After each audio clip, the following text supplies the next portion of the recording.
बिस्मिल्लाहिर्रहमानिर्रहीम, अस्सलाम वालेकुम। मैं हूं ईसा नकवी। जुमा 27 सितंबर का आगाज़ हो गया है और बिल आखिर वो मरहला आ गया जिसको आप कहते हैं कि हम नहीं या तुम नहीं। सर्वाइव किसी एक ने और उसके हम ख्याल लोगों ने करना है। चीफ जस्टिस काजी फाइज ईसा सर्वाइव करेंगे, बच जाएंगे, या फिर जस्टिस मंसूर अली शाह सर्वाइव करेंगे, इसके लिए हमें इंतज़ार करना है। लेकिन इस वक्त सुप्रीम कोर्ट ऑफ पाकिस्तान में गूंज है रेफरेंसेस की और बात हो रही है कि या तो 2 जजेस को घर जाना होगा इस लड़ाई के अख्ताम पर, या फिर 5 जजों को घर भेज दिया जाएगा। और सिर्फ 5 जजों को नहीं भेजा जाएगा, फिर उसके साथ और भी बहुत सारे लोग जो हैं वो आपको डोमिनोज इफ़ेक्ट नज़र आएगा। सुप्रीम कोर्ट में भी, नीचे भी कोर्ट्स में बहुत बड़ी उखाड़ पिछाड़ होने वाली है। ये दावे किस बुनियाद पे किए जा रहे हैं तो वो मैं आपके सामने रखूँगा, क्योंकि पाकिस्तान की सबसे बड़ी अदालत से अब इस वक्त आपको कुछ हसीन इत्तफाक होते हुए नज़र आ रहे हैं। वो हसीन इत्तफाक बड़े अजीब व गरीब हैं। जो इंटरनल कम्युनिकेशन है दफ्तर की, वो मीडिया को बाकायदा लीक की जाती है, जिसका मतलब यह है कि फुल टाइम इस वक्त सियासत हो रही है। खतूत लिखे जा रहे हैं और वो खतूत मंजर आम पर आ रहे हैं। लड़ाइयाँ होती हैं इदारों के दरमियान, लोग जो है वो स्ट्रगल करते हैं, पावर स्ट्रगल चलती है। कौन सा ग्रुप डोमिनेट करेगा, किसके हम ख्याल लोग जो हैं वो सर्वाइव करेंगे। जो भी जाहिर है कि अगर even foreign office of Pakistan की बात करें, वहाँ पर धड़ेबंदी सबको मालूम है कि कौन से फॉरेन सेक्रेटरी जो हैं उनके धड़े में कौन कौन से थे। जब वो रूल कर रहे होते हैं या वो पावर में होते हैं तो फिर उनके जो लोग हैं उनको अच्छी अच्छी पोस्टिंग्स मिलती हैं, और उनका जो हरीफ हैं या फिर उनके जो मुखालिफ ग्रुप है वो थोड़ा सा ज़ेर अताब रहता है। किसी को अफ्रीका में आपने कहीं पर पोस्ट कर दिया, लेकिन जो अच्छे अच्छे कैपिटल्स हैं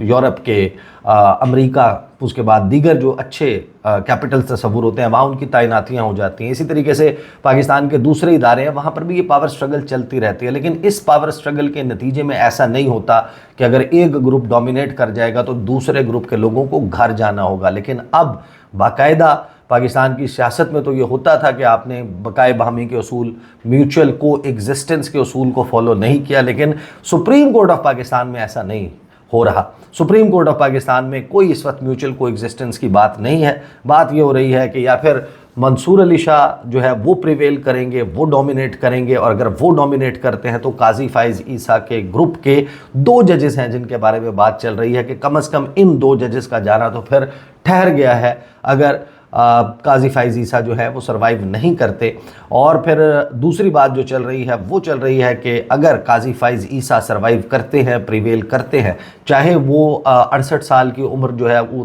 तय हो जाए, उसके ऊपर इत्तफाक हो जाए, वो तरमीम पास करा ली जाए, एक आइनी कोड बना दी जाए और काजी फाइज ईसा जो है वो फेडरल कॉन्स्टिट्यूशनल कोर्ट के चीफ जस्टिस बन जाए, उस सूरत में भी यहाँ पर रह जाने वाले जजेस के लिए बड़ी मुश्किलात पैदा हो सकती हैं। ये दावे किस बुनियाद पर किए जा रहे हैं, इनके पीछे आप का एक थोड़ा सा बैकग्राउंड जो है वो भी मैं आपके सामने रखूँगा। और जो चीज़ें जो हसीन इत्तफाक आपको होते हुए नज़र आते हैं कि काजी फाइज ईसा, ज़ाहिर है कि जब सुप्रीम कोर्ट ऑफ पाकिस्तान के फुल कोर्ट ने फ़ैसला सुना दिया मखसूस नशिस्तों का 12 जुलाई को, उसके बाद ये भी कह दिया गया उस फैसले में कि अगर इलेक्शन कमीशन ऑफ पाकिस्तान को, जैसे उनको अब हाम पैदा हो गया था 13 जनवरी के फ़ैसले के बाद, बल्ले के निशान के फ़ैसले के बाद, और उन्होंने तहरीक इंसाफ के तमाम हकूक़ बतौर सियासी जमात ही ख़त्म कर दिए। और उसके ऊपर हैरानकुन तौर पर काजी फाइज ईसा जिन्होंने ये जजमेंट दिया था और उनके साथ जो दीगर 2 जज साहिबान थे जिन्होंने जजमेंट दिया था, उन्होंने बिल्कुल इस बात में कोई जो है वो माइंड नहीं किया, इसको उनको बुलाकर दुरुस्तगी नहीं की, उनको नहीं बताया कि आपने हमारा जो जजमेंट है उसका गैर ज़रूरी फ़ायदा उठाकर एक सियासी जमात के ख़िलाफ़ दुश्मनी की फ़ज़ा बनाकर उनको अपना हरीफ तस्वुर करते हुए उनको ज़ेर दाम लाया जा रहा है, उनके लिए मुश्किलात पैदा की जा रही हैं। तो फिर 12 जुलाई के फ़ैसले में ये लिख दिया गया, कह दिया गया कि अगर अभी इलेक्शन कमीशन ऑफ पाकिस्तान को हमारे फ़ैसले में कोई अबहाम नज़र आता है, उनको समझ नहीं आती कि इसको इम्प्लीमेंट कैसे करना है, क्या करना है, कहीं कोई मुश्किल आती है तो आप हमसे रुजू करें, चैम्बर में हमसे रब्ता करें, कोई CM में फ़ाइल करें, हम आपको इसका जवाब दे देंगे कि इसको कैसे इम्प्लीमेंट करना है। वो इलेक्शन कमीशन ऑफ पाकिस्तान जैसे तवक्को थी वो ये कर देता है, वो कहता है कि हमें बता दें, हमें तो समझ ही नहीं आई फ़ैसले की। तो फिर सुप्रीम कोर्ट ऑफ पाकिस्तान के ये जो 8 जजेस हैं ये 14 सितंबर को उसके ऊपर अबहाम दूर करने का फ़ैसला जारी करते हैं। वो अबहाम दूर करने का फ़ैसला कोइंसाइड करता है उस अटैम्प्ट से जो कि हुकूमत वक्त जो है वो करने जा रही थी कि आईनी तरामीम जो हैं वो पास करा ली जाएं पार्लियामेंट से, और उसके लिए उनके पास नंबर पूरा नहीं था। नंबर जिनका सहारा लेना था वो वही अबहाम वाले नंबर से, जिनको इलेक्शन कमीशन ऑफ पाकिस्तान ने जो है वो सुप्रीम कोर्ट ऑफ पाकिस्तान से कहा था कि हमें तो समझ नहीं आ रही कि हम इनको पीटीआई बनाएं, कौन सी जमात में डालें, या फिर मखसूस नशिस्तों की अलॉटमेंट कैसे करें। वो जब अबहाम दूर किया गया, एक तो काजी फ़ाइज़ ईसा साहब ने पहले एक जो है वो डिप्टी रजिस्ट्रार ने ख़त लिखा या सवाल किया, और उस सवाल का या वो जो उनकी गुफ्तगू थी, उनका नोट था, वो मीडिया को लीक हो जाता है। उसके बाद जो है वो रजिस्ट्रार के और काजी फ़ाइज़ ईसा चीफ जस्टिस ऑफ पाकिस्तान, उनके दरमियान वो जो 9 सवालात वाला सवालनामा है, वो भी एक इंटरनल कम्युनिकेशन है 2 दफातर के दरमियान, और ये पाकिस्तान की सबसे बड़ी अदालत की बात हो रही है। और मैं आपको on the basis of information बता रहा हूँ कि ये बाकायदा डेलिबरेटली लीक किया जाता है, हैंड ओवर किया जाता है मीडिया को कि इसको ज़रा चलाए। और यहाँ पर वो बुनियाद पड़ती है कि जहाँ पर कुछ रेफरेंसेस की बात हो रही है कि यहाँ तो कंडक्ट इन 8 जजेस का क्वेश्चन में आ रहा है, सवाल उठाया जा रहा है कि ये कंडक्ट ठीक नहीं। और जब आप जज के कंडक्ट की बात करते हैं तो वो उसका फॉलोअप हो सकता है रेफरेंस के साथ, लेकिन ये वो चीज़ है जिस एंगल को मैं अलहदा से एक वीडियो में कर चुका हूँ, और यहाँ पर मैं जिन 5 जजेस की बात कर रहा हूँ उसका ताल्लुक जो है वो इस सवालनामे के साथ नहीं है। फिर ये जो एपिसोड होता है जो सदारती तरमीमी ऑर्डिनेंस है प्रैक्टिस एंड प्रोसीजर का, उसके बाद ख़त जो है वो लिखते हैं जस्टिस मंसूर अली शाह, और जस्टिस मंसूर अली शाह का ख़त जो है उसमें आपको उस तरीके से गुस्सा नज़र नहीं आता। वो ज़रूर वन मैन शो की बात करते हैं, वो गैर जमहूरी रवैये की बात करते हैं चीफ जस्टिस की, और वो इसकी कॉपी तमाम जजेस को भिजवाते हैं, सुप्रीम कोर्ट ऑफ पाकिस्तान के रजिस्ट्रार को भिजवाते हैं। लेकिन काजी फ़ाइज़ ईसा साहब जो ख़त लिखते हैं फिर वो उसमें कहते हैं कि क्योंकि आपने ये जजेस को भी भेज दिया है, ये रजिस्ट्रार को भी भेज दिया, और ये मीडिया में भी लीक हुआ है, जारी किया गया है, तो फिर अब तो मैं भी जवाब इसी तरीके से दूंगा। जो काजी फ़ाइज़ ईसा का जवाब आया है, इस जवाब को भी मैं आपके सामने रख देता हूं कि इस जवाब में ख़ास तौर पर कौन से इंतहाई अहम नुकात हैं, लेकिन फिर इन 2 ग्रुप्स में किन किन जजेस के ऊपर अब एक तलवार जो है वो लटक रही है, और इवेंचुअली जो प्रिवेल करता है। काजी फ़ाइज़ ईसा ऐसे प्रिवेल नहीं कर सकते। काजी फ़ाइज़ ईसा इस वक्त जो पाकिस्तान का आइन है उसके मुताबिक जिस दिन 65 साल के होंगे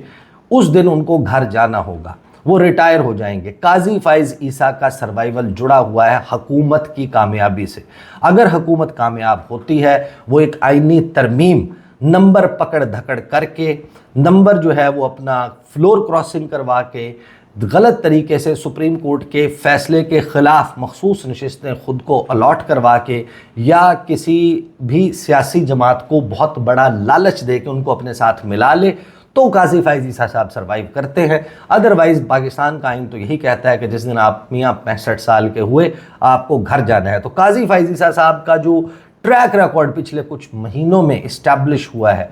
इट इज़ वेरी अनफॉर्चुनेट कि वो सर्कमस्टेंशियल एविडेंस आप बादिउन नज़र में कह सकते हैं, वो चीख चीख कर बताता है कि काजी फ़ाइज़ ईसा साहब हर वो काम कर रहे हैं कि जिससे वो सरवाइव करें, जिससे लॉन्जेविटी मिले, जिससे उनके इक़्तिदार को, कुर्सी को दवाम मिले। वो चिपक कर रहना चाहते हैं चीफ जस्टिस की कुर्सी के साथ, चाहे वो इस सुप्रीम कोर्ट के चीफ जस्टिस हों, चाहे एक वफाकी आईनी अदालत हो। काजी फ़ाइज़ ईसा साहब नहीं जाना चाहते, और उसके लिए वो ये सब कुछ करते हुए नज़र आते हैं। दूसरी तरफ जस्टिस मंसूर अली शाह हैं, जिन्होंने 3 साल के लिए पाकिस्तान का चीफ जस्टिस बनना है, और इसी सुप्रीम कोर्ट का बनना है। उस सूरत में वफाकी आईनी अदालत नहीं होगी, और फिर दोनों में से जो सर्वाइव करता है उनके साथ जो अटैच जजेस हैं, पहले ख़त में आपके सामने रख देता हूँ, फिर उन 2 जजेस की बात करेंगे जो काजी फ़ाइज़ ईसा साहब के बड़े ब्लू आइड तसव्वुर होते हैं। उनके बारे में ये बात क्यों चल रही है, जस्टिस अमीनुद्दीन खान और जस्टिस नईम अख्तर अफ़गान, कि अगर जस्टिस मंसूर अली शाह सर्वाइव करते हैं, बच जाते हैं, इस लड़ाई में विक्टोरियस होते हैं, तो उस सूरत में बाकी जजेस का तो नहीं पता, लेकिन ये 2 जज हैं जिनको घर जाना होगा, और इनको किस बुनियाद पर जाना होगा। और फिर वो 5 जजेस जिनके हवाले से कहा गया सॉरी जो 5 जजेस जिनके बारे में कहा गया जो जस्टिस मंसूर अली शाह के लाइक माइंडेड हैं, उनके बारे में बात कर लेते हैं। पहले तो ये ख़त ज़रा डिटेल्स इसकी मैं आपके सामने, कुछ ज़ाहिर है कि आपके सामने आ चुकी होंगी, लेकिन मैं क्विकली आपके सामने रख देता हूँ। जो काजी फ़ाइज़ ईसा साहब ने ख़त लिखा है, और ख़त का जो जवाबी ख़त लिखा है जस्टिस मंसूर अली शाह को, उन्होंने जनाब जवाब दिया और उन्होंने कहा कि चीफ जस्टिस ने बताया कि जस्टिस याहिया अफरीदी को जजेस कमेटी में शामिल होने का कहा गया, तहम उन्होंने शामिल होने से माजरत की। फिर ख़त में यह कहा गया कि जस्टिस याहिया अफरीदी की माजरत पर जस्टिस अमीनुद्दीन खान को जजेस कमेटी में शामिल किया गया।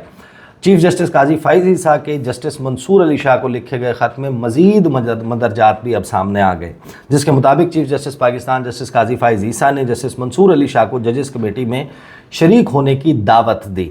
उन्होंने ये कहा कि आपकी जानिब से मुझ पर जजेस के इंतखाब में गैर जमहूरी और वन मैन शो जैसा फजूल इल्ज़ाम लगाया गया। आपकी बातें हक़ाइक़ को तब्दील नहीं कर सकती। फिर चीफ जस्टिस ने कहा कि रजिस्ट्रार सुप्रीम कोर्ट ने मुझे और जस्टिस अमीनुद्दीन को आपका लिखा ख़त इजलास के दौरान दिया, ताहम आपका ख़त मेरे पास आने से पहले सहाफ़ियों तक पहुँच गया।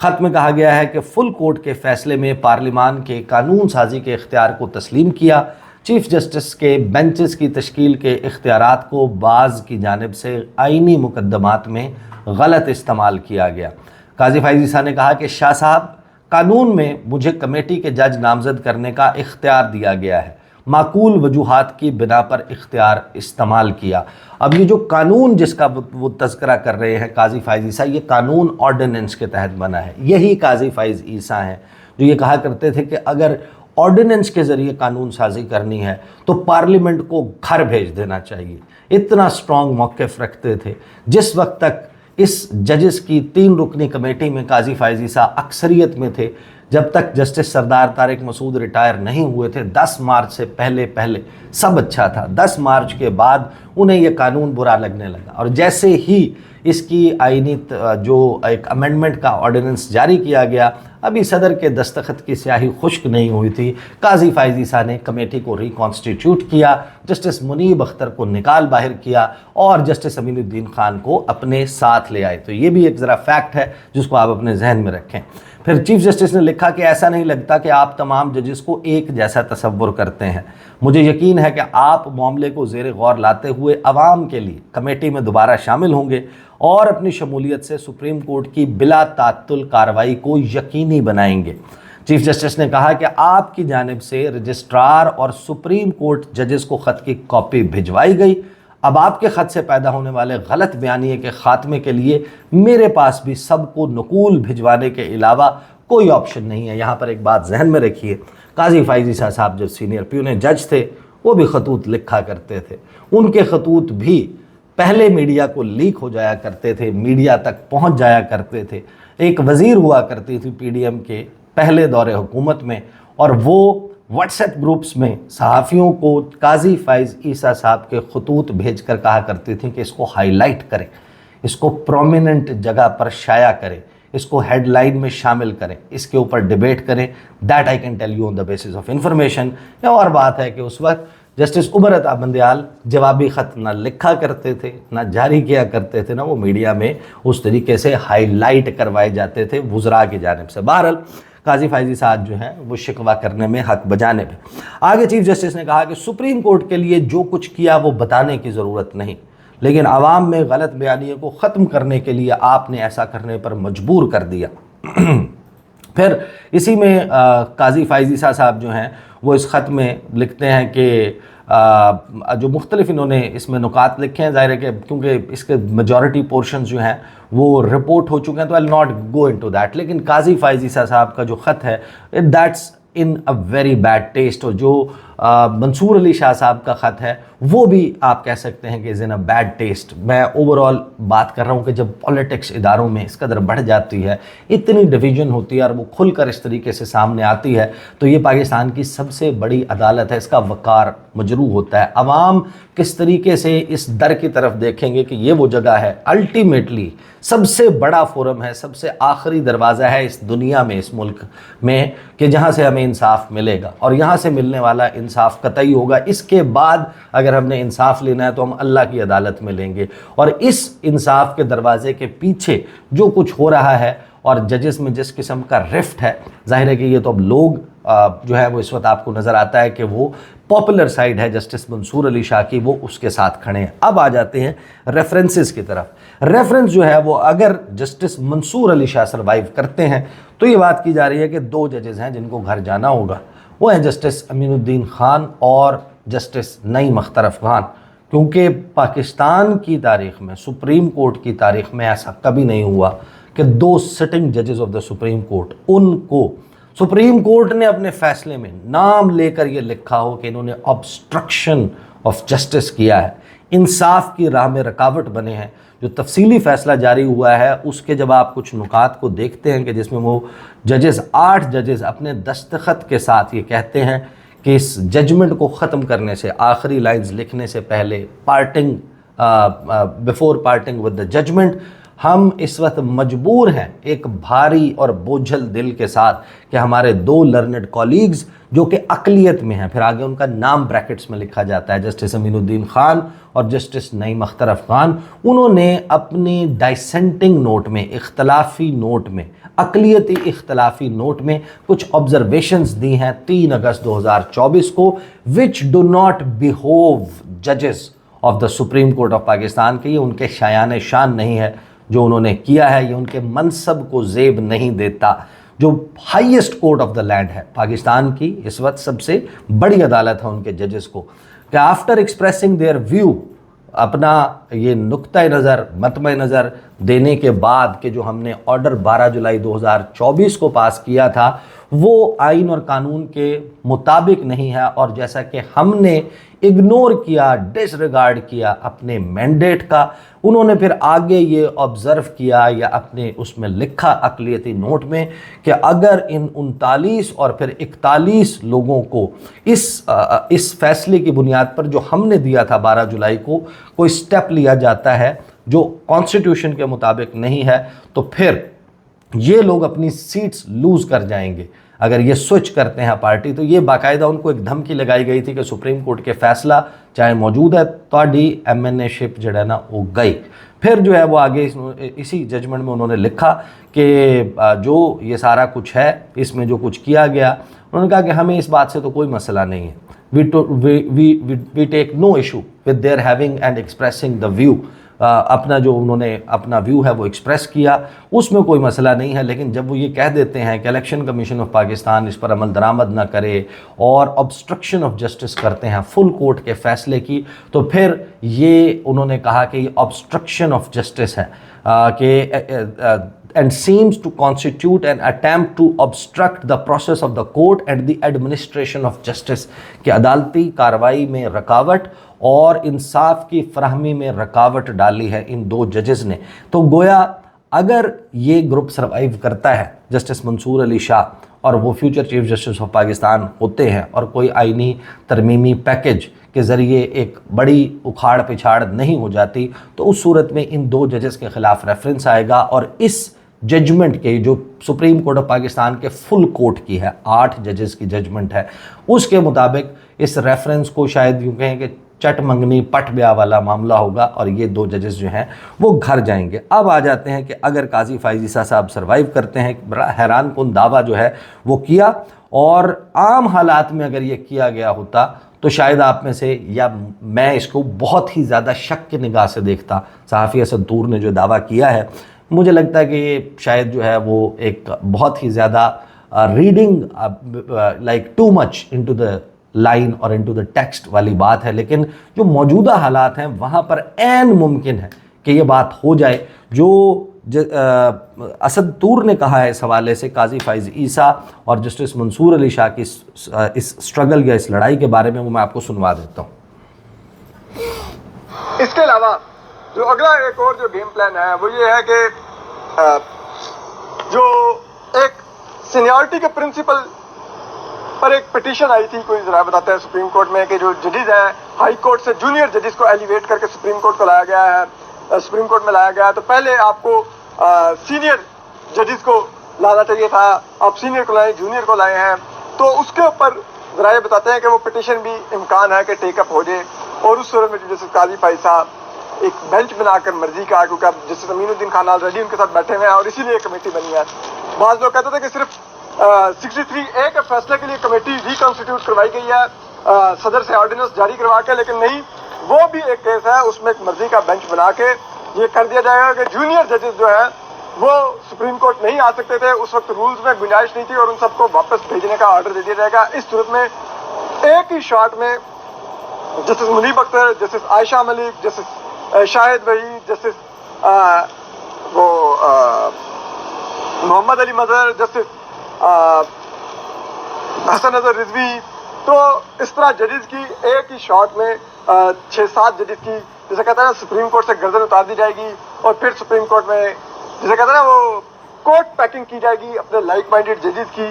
तो वो एक सब कुछ है और इसी तरह फिर रेफरेंसेस और दीगर चीज़ें करके, हरासा करके जजेस को मजीद दबाव में लाया जाएगा। मीनवाइल कॉन्स्टिट्यूशन अमेंडमेंट पास करवाई जाएगी, इधर मेजॉरिटी चीफ जस्टिस काजी फैसले की कायम हो चुकी होगी और फिर उसके तौर पर ये काम कोशिश यह है कि अगले 1 महीने में किया जाए।